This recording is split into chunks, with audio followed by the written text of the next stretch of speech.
कृष्ण दामोदरम राम नारायणं जानकी वल्लभम। कौन कहता है भगवान नाचते नहीं, कौन कहता है भगवान नाचते नहीं। गोपियों की तरह तो नचाते नहीं, गोपियों की तरह तो नचाते नहीं। अच्युतम केशवम कृष्ण दामोदरम, अच्युतम केशवम कृष्ण दामोदरम। राम नारायणं जानकी वल्लभम, राम नारायणं जानकी वल्लभम। कौन कहता है भगवान खाते नहीं, कौन कहता है भगवान खाते नहीं। तुम सबरी के जैसे खिलाते नहीं। अच्युतम केशवम कृष्ण दामोदरम, अच्युतम केशवम कृष्ण दामोदरम। राम नारायणं जानकी वल्लभम, राम नारायणं Janaki Vallabham.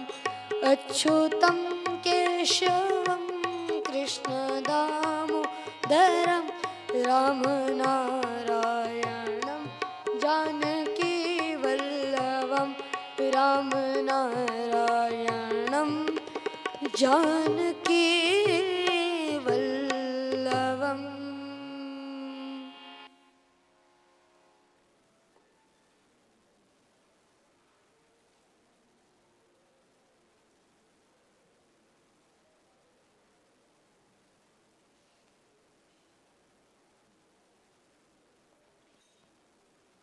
Welcome to Satsang.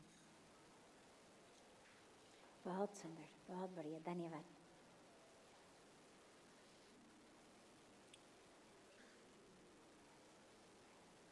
So beautiful to be together in Satsang. We start always with a question that comes in advance from our family joining online. And then we open it up to any questions that anyone here has. So there's a microphone right here. Do not be shy. Feel free to come and share your name, share where you're from, and share your question.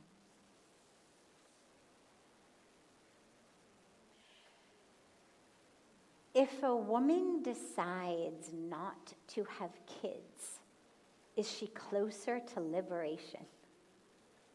I am blessed to have 2 kids, but I'm also trying to follow my spiritual path and practice detachment. But of course, I have to balance family life, and it's hard to do both. And this is asked by Uttam Gongora.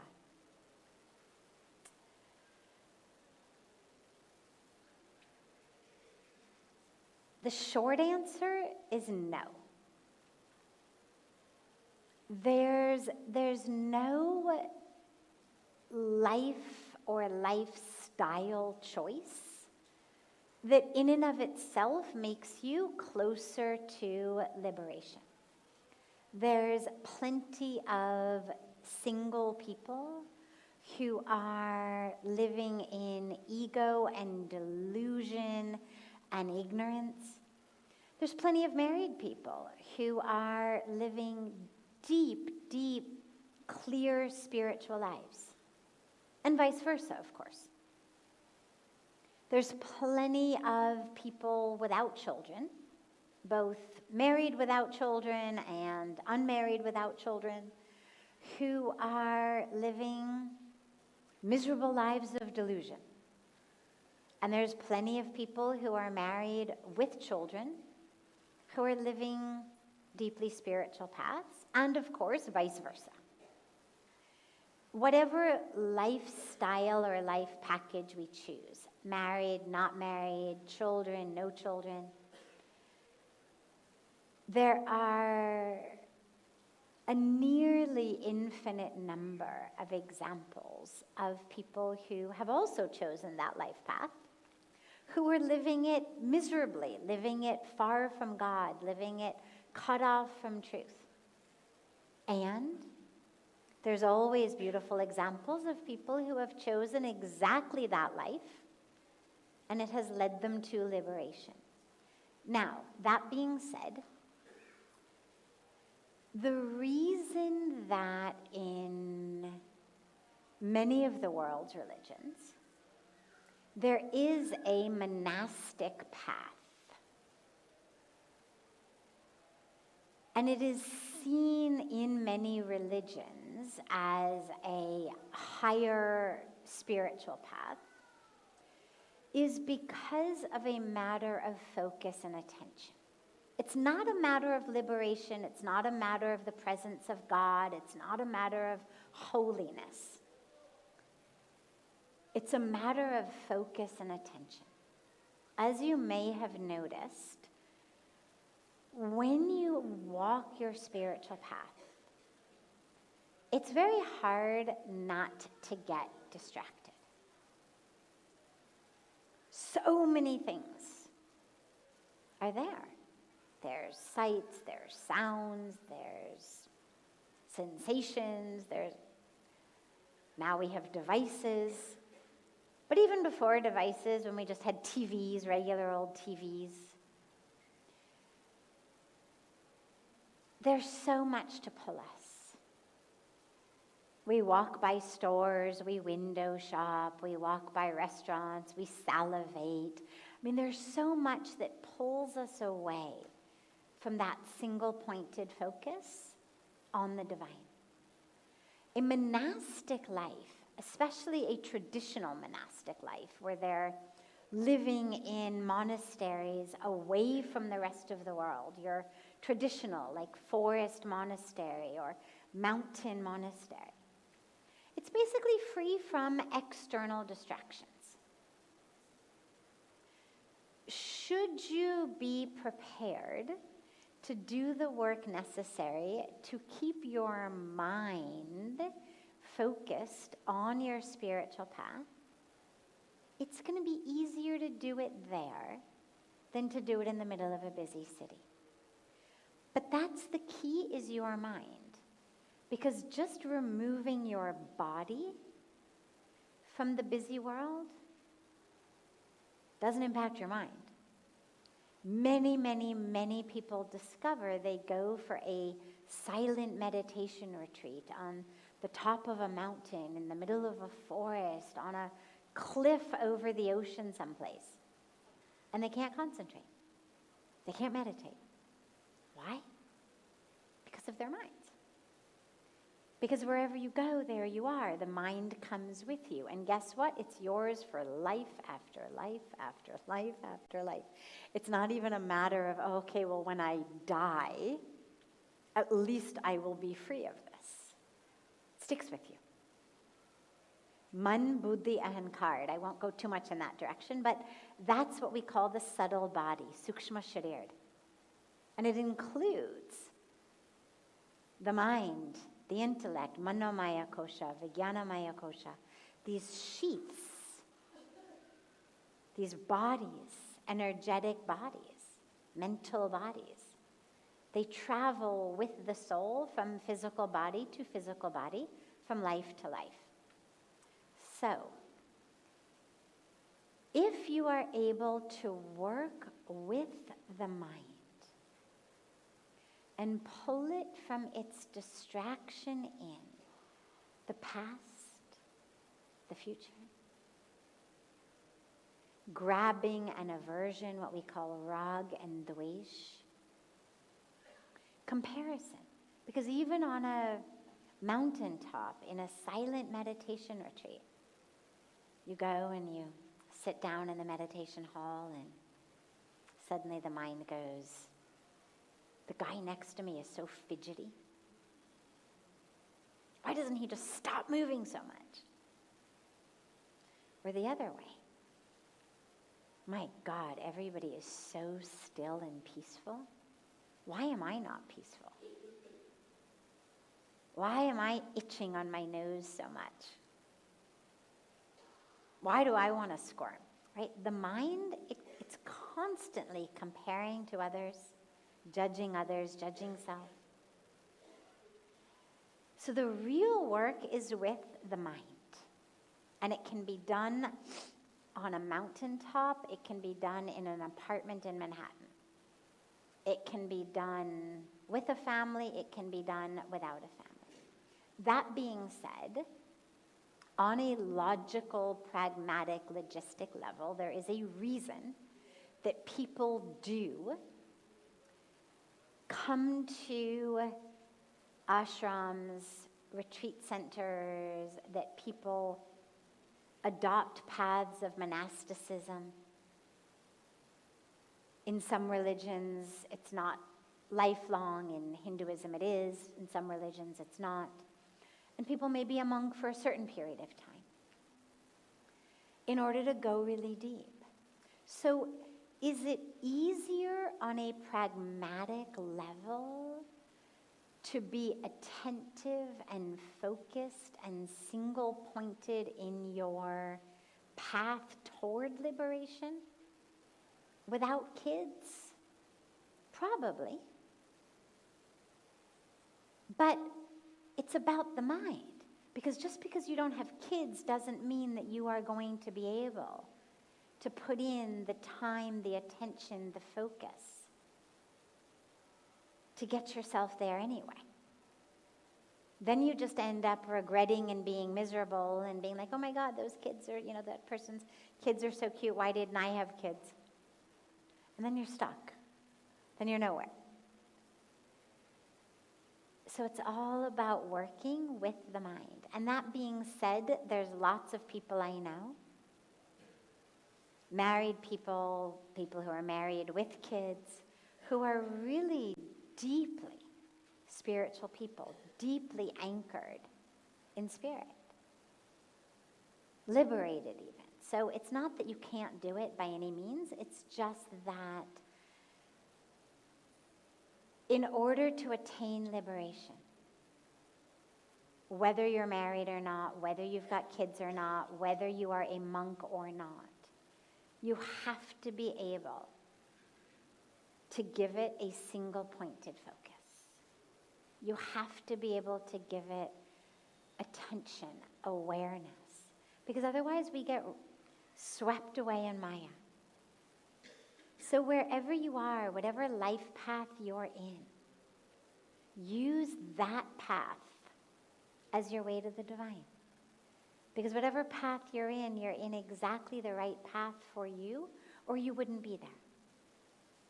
And if you're at a threshold of making a decision, trying to figure it out, choose really carefully. And be really clear. Because it is possible in both ways. And just not getting married or just not having kids does not give you liberation. There are plenty of non-liberated, stuck people living in caves in the mountains, living in monasteries, living in ashrams, living in retreat centers. So you've got to be prepared in either case to do the inner work. That's the main piece. The rest, what you decide to do on the outside, what's your dharma, that's up to you. But in this case, you've already got the 2 kids, so it's kind of a moot point. I mean, you're not going to wave a magic wand and make them disappear. They're beautiful, they're wonderful. You've said you love them. I hope you love them. So the question becomes, okay, I have these 2 beautiful kids. Can I still be liberated? Of course. Absolutely. As long as you realize the kids are not the obstacle to your liberation, but your own mind is. Because as long as we blame a spouse, children, in-laws, a job, a colleague, a neighbor, a relative, a particular situation, we are literally just making ourselves stuck and wasting our time. So allow yourself to enjoy your children. It's only going to be a matter of a few years before they grow up and move out of the house. And absolutely you can be liberated right here, right now. The moment the mind lets go of why it thinks it's stuck, what it thinks the problem is, the moment the mind lets go is the moment that you can attain the liberation. Nothing else is actually the hurdle other than your mind. There's that beautiful scriptural teaching that I share all the time that says, Man eva manushyanam karinam bandha mokshaya. And it means the mind is the master key to your liberation or to your bondage. It's up to you. Yes. Other questions?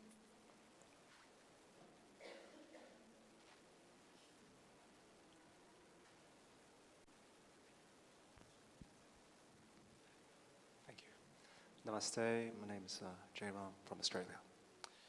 So across all the different Eastern traditions, it seems there's a agreement towards the highest goal, and it's called by different names. Moksha, Kaivalya, Mukti, Satori. So why is liberation considered the ultimate spiritual attainment? Like, if embodied life is some kind of game with, learning, growth, and karma playing out, why is this kind of like exiting the game seen as a higher state than becoming a better or wiser or more skillful player within it? Like, why does going beyond birth and death have more significance than fully engaging with the experience of incarnation itself, even if it is over lifetimes and lifetimes? Great question.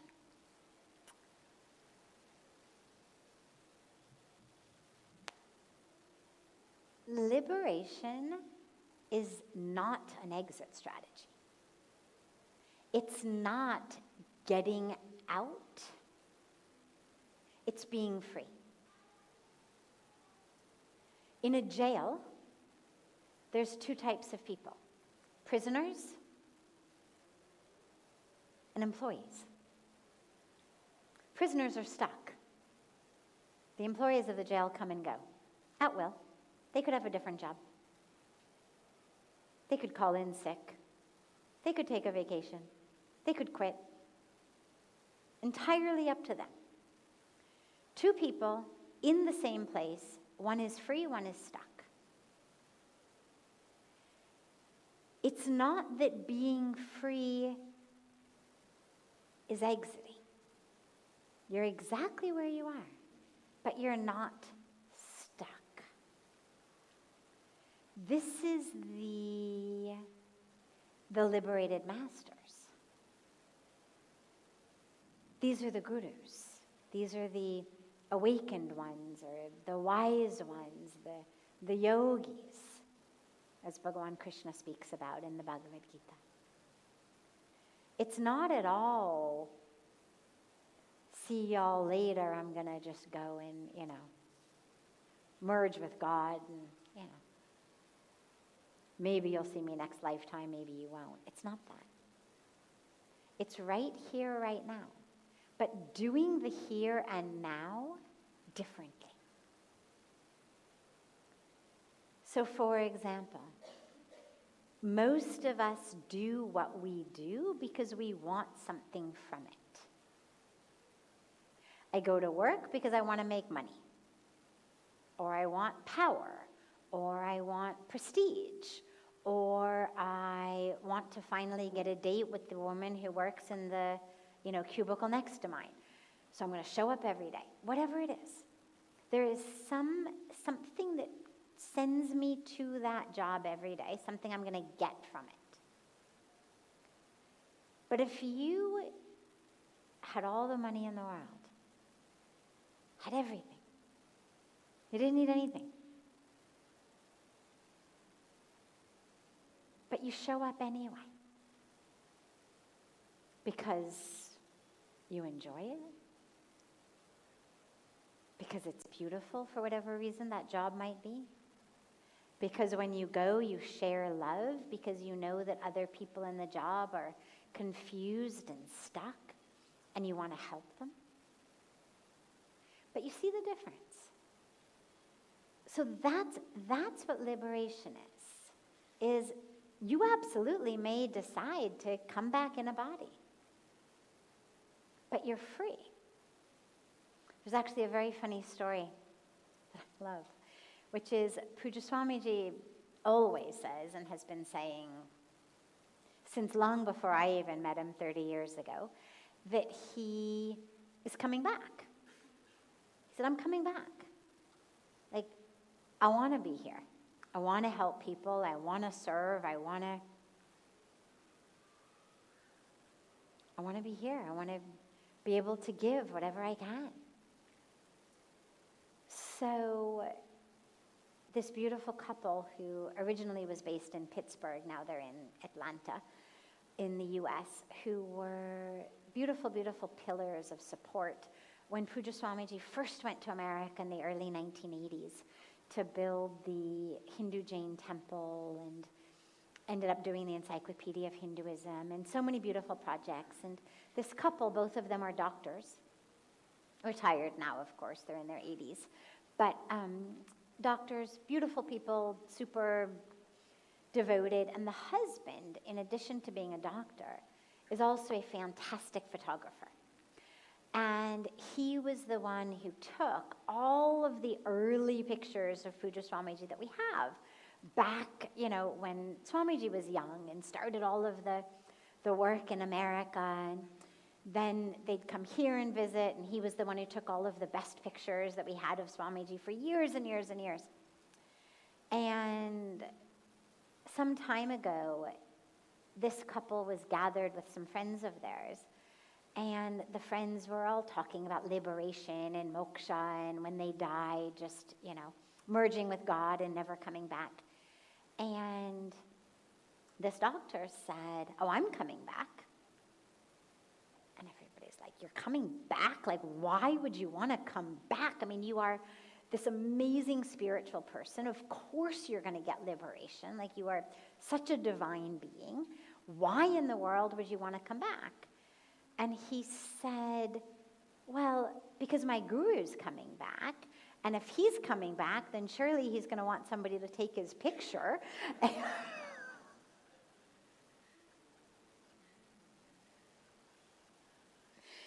So, you see, it can actually be joyful.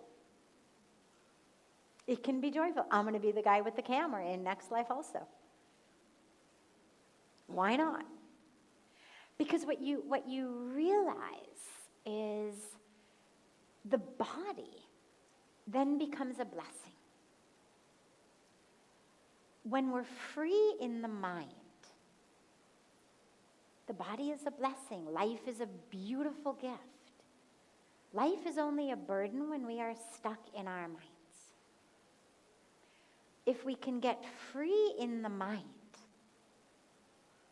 then every minute, every moment is a blessing. Now, that being said, when we speak about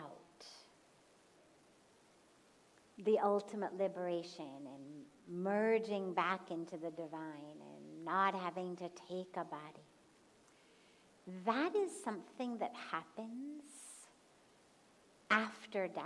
It's not, oh, you attained liberation, therefore your body just ceases to exist. The way that it works is you attain liberation in the body, because actually in order to attain it, you need the body. And this is the catch-22.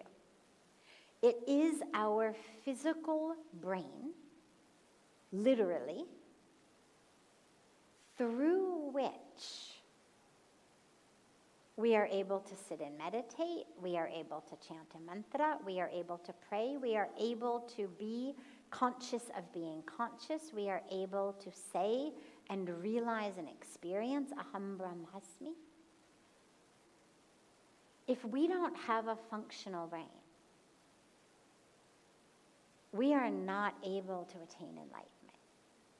The truth of who we are is still consciousness, it's still soul, it's spirit, it's eternal.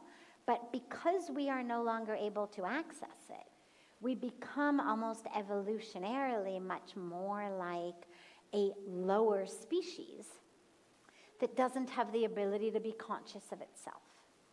And that ability to be conscious of ourself is that which enables us to attain that state of freedom. Because otherwise I become like a stimulus response Pavlov's dog situation. You ring the bell and I salivate. I don't know any better. But as a human, I have the ability to be aware of my awareness. I have the ability to notice an instinct, a trigger, a stimulus, and to consciously choose. React, don't react. Respond, don't respond. How to respond.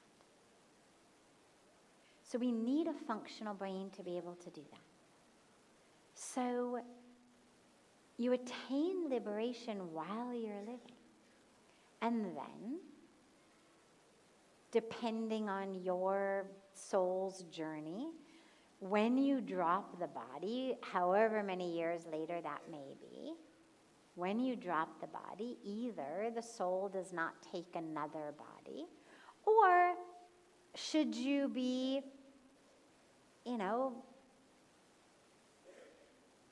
a guru who has the compassion and the love to keep coming back with a body to serve, beautiful. Then it becomes fun. Then it becomes enjoyment. But yeah, liberation is most definitely not running away. And it is all about how we live in the world. Bhagavad Gita, 700 verses on how to live in the world. It begins with Arjuna, the hero, the protagonist, basically saying, I'm done, forget it, I'm going to go off and meditate in a mountain. And Bhagavan Krishna, God, saying, not so fast. You're going to stay right here. You're going to stand up, you're going to fight this war, you're going to do your duty. So it is quite literally the scripture of stand up and fulfill your responsibilities. And remember, you are divine. And that remembrance is the liberation. But that liberation leads to a liberated way of acting, not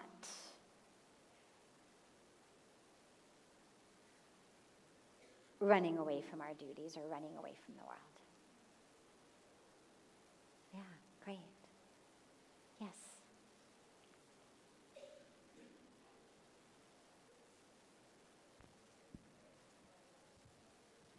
Koti Koti Pranam. I'm Mayank from Canada, based in Ottawa. I used to come here when I was a child, so it's after 40 years I'm coming back to Parmarth Niketan. So my question to you is, what is inner peace, and can it be found or needs to be unveiled? So we all are divine souls. We have our own journeys. Sometimes, our emotional pains, what we have, or past traumas, you're not able to see that. Everyone says, find inner peace. But our fear, our anxiety, our overthinking sometimes restricts us from doing that. A lot of time, universe also gives us a lot of signals, but we sometimes ignore them, we miss them.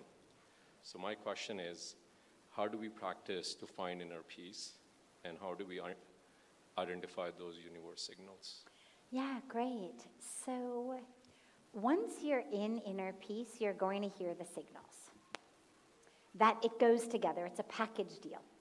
when I'm anchored and grounded and peaceful and still and quiet inside, then I'm going to hear those signals anyway, because that's the nature of nature.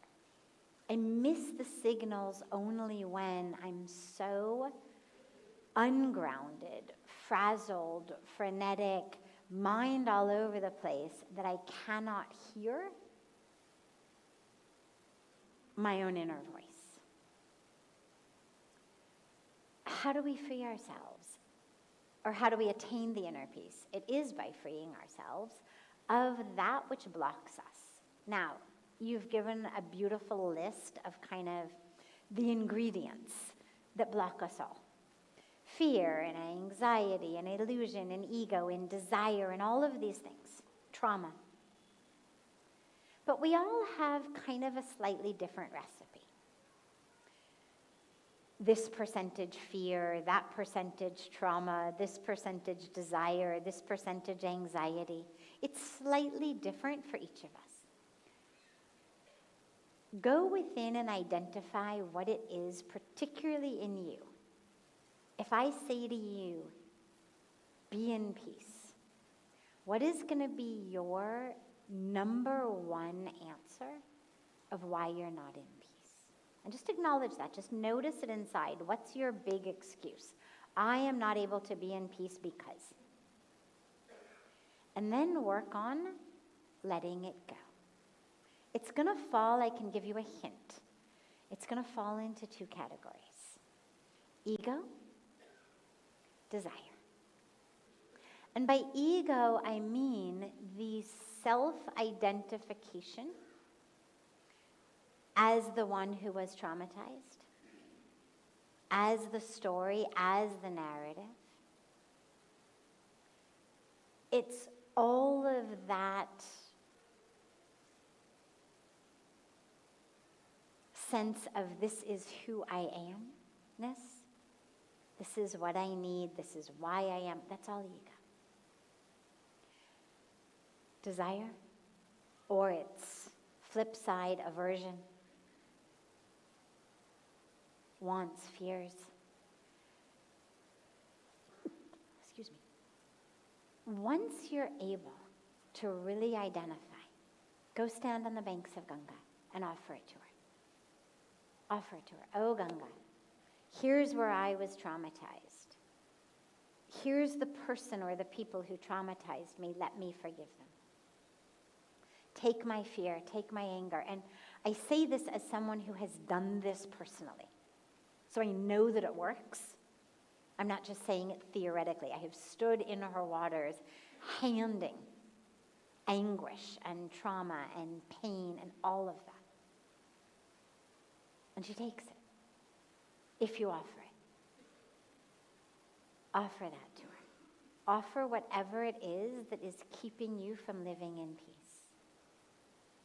And you may find as time goes by, you may feel free, and then a few weeks or a few months later, you may notice there's another layer of unrest. Offer that too. We're very complex beings, multi-layered. And just allow yourself, layer by layer. One of my favorite techniques is simply to ask yourself a question. Is it worth it? Is it worth it? Is whatever this story is, whatever this narrative I'm holding on to, this drama that I'm holding on to, this anxiety that is building because of what I think I need or what I want or what I'm afraid I'm not going to get, is it worth it? Is it worth not being in peace? And what we find is no. Because I may end up getting all the things I thought I wanted. I may end up avoiding all the things I was afraid of. But if I've lived my life in anxiety,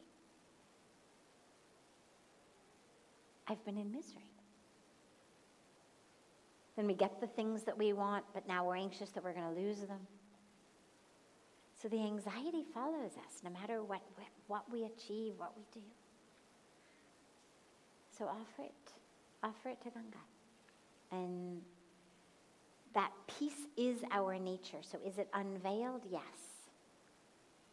But it's unveiled layer by layer as we let go of that which is blocking it from us.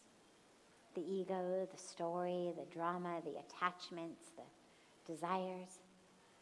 Pujya Swamiji one time, never forget, he says these incredible things very, very matter-of-factly. We had been sitting in a satsang gathering talking about peace and the difficulty of finding it, and everybody had been saying, I want peace. And afterwards, he was sitting there and he said, he said, everybody always says, I want peace, I want peace, I want peace. And he says, if you simply remove I and you remove want, all that's left is peace. Like, peace is there, but it is the I, meaning the ego, and it is the want, meaning the desires, that actually keeps us from seeing peace. And so if we can just remove the I and remove the want, peace is there. And I know it's not easy. I know that personally. But it's doable. And it's the only thing that matters. I mean, we work for everything else. We work to make money. We work to make a name for ourselves. We work to accumulate things or popularity or power or whatever it is. But why not work for the thing that actually changes our inner experience of wherever we are? Because ultimately, that's what matters the most. You could have all the nice things in the world, but as His Holiness the Dalai Lama said so beautifully, he said, you could have the most expensive, gorgeous penthouse suite of the tallest building. But if you're miserable, all you're going to be doing is looking for a window out of which you can jump. So it's the only work that really matters. Yeah, beautiful. Wonderful. Yes, we'll take you as the last question.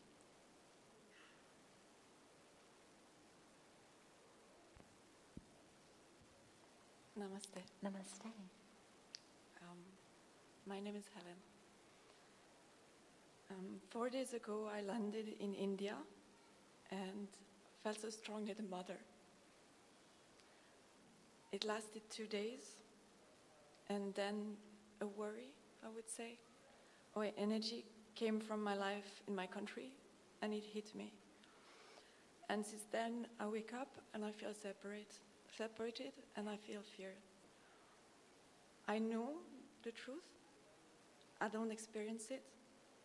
But now I'm in contact with a deep longing for the mother.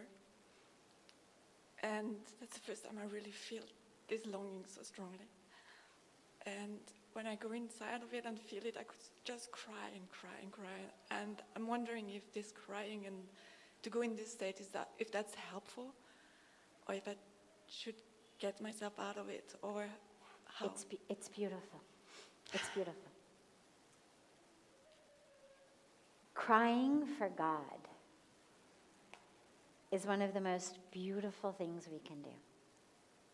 We cry for so much, but do we cry for God? That longing, it's exquisite. It's awful, and it's exquisite. You've been given this gift, you've been given this experience, you've been given this connection. And then you discover that it's hard to maintain. We get pulled out. But now at least you know what is possible. And this is now where you get to make decisions in your life about what you are going to put your time and your energy and your attention into. And to work to make that connection stronger and stronger and stronger. And it doesn't mean, as we were talking earlier, it doesn't mean that you cut yourself off from life. But what it may mean is that you stop giving so much weight to other people's personality ups and downs.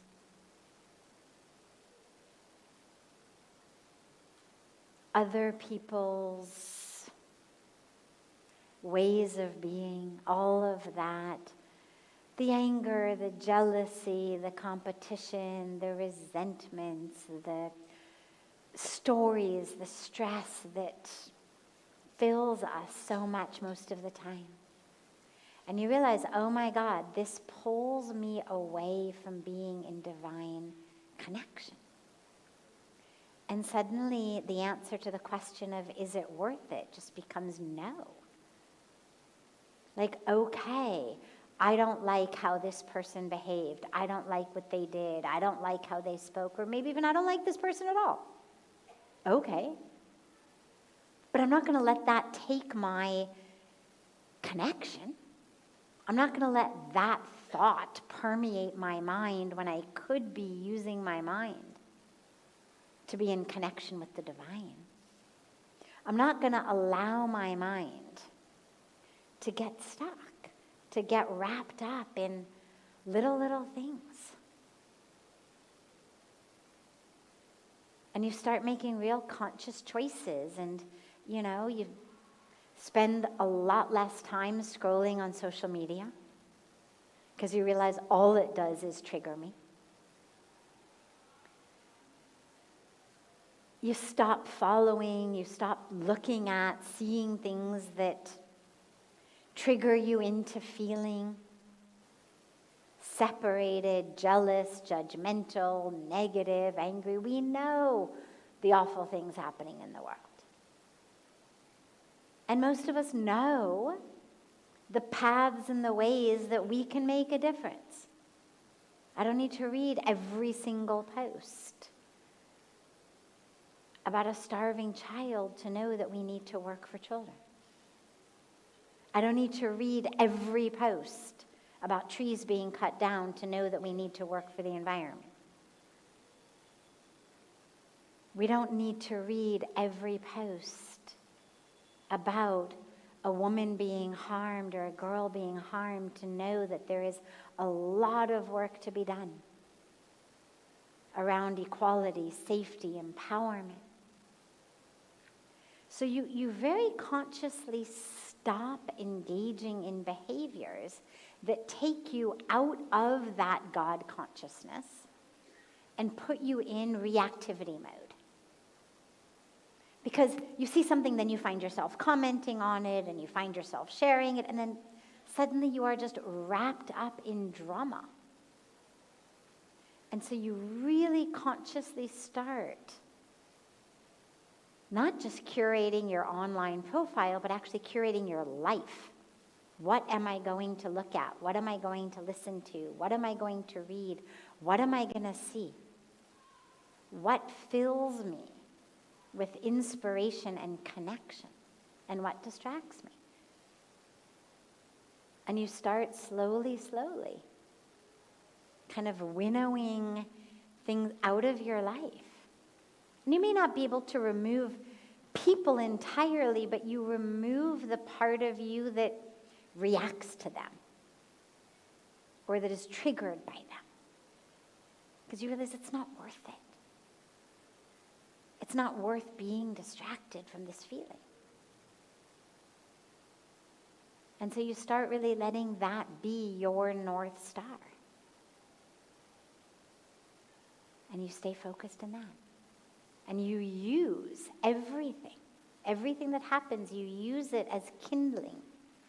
Like a fire, when a fire sweeps through, it doesn't matter what it is, it's going to burn it, it's going to use it as fuel. It could be a pillow, it could be a couch, it could be carpet, it could be a pillar, it could be a light, it doesn't matter. The fire is going to use everything as fuel. When we are walking a very strong and deep and powerful spiritual path, use everything as fuel. Oh, this just happened. How can I use what would have been a trigger to react and get upset and tell a story and gossip about it or react to it? How can I use that feeling as fuel to bring me closer to the true self? How can I use that as fuel to burn my illusion? To burn my story, to burn my drama, and to get closer and closer to the truth. So it's not about removing things from your life so much as removing the way you respond and react to them. And some things may be removed from your life, but most of it is about simply how you now live. Because you know, I want to go back to that. I want to live in that state of being. What thought, reactions, emotions, patterns do I have to let go of so that I can live in that state? Because there's always going to be triggers. There's always going to be people saying things, doing things that we don't like. If you're looking for, posts to comment on Facebook or Instagram or Twitter, there's nearly an infinite number of them. If you're looking at things to be upset about, nearly infinite number of them. There'll always be triggers, wherever you are. But now that you know what your priority is, where you want to go, that yearning, everything else becomes just fuel to get you there.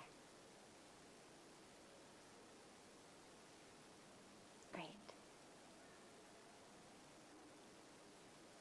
Have a beautiful rest of your evening, everyone.